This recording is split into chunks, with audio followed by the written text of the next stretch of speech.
SIR অস্ত্র নিয়ে এই রাজ্যে বঙ্গবিহার মডেল কার্যকর করতে দেওয়া হবে না, মানুষ প্রতিরোধ করবে। আজ আগরতলায় বিতর্কিত এসআইআর নিয়ে এক প্রকার হুঁশিয়ারি রাখলেন রাজ্যের বিরোধী দলনেতা জিতেন্দ্র চৌধুরী।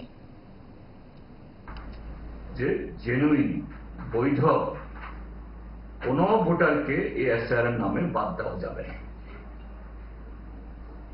এসআইআর এখন আমাদের সারা দেশের মানুষের যে আপত্তি তারা শুনছেন না, তারা করবেনি, কিন্তু সেই জায়গায় বিহার এবং পশ্চিমবাংলার যে অভিজ্ঞতা তার জন্য কোনো উদ্যোক্তি না হয় তা থাকবে।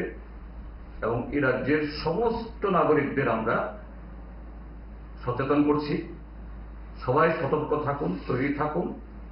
ত্রিপুরা রাজ্যেও যদি এরকম সামনে 2028-এর বিধানসভা নির্বাচনে এই BJP Tripura Motha IPF triple engine ডুবন্ত জাহাজকে রক্ষার জন্য এটা করে থাকে, তার বিরুদ্ধে একটা রাস্তায় নেমে গণতান্ত্রিকভাবে তার প্রতিরোধ করতে হবে। ত্রিপুরা রাজ্যে আমরা এটা করতে দেব না এইভাবে।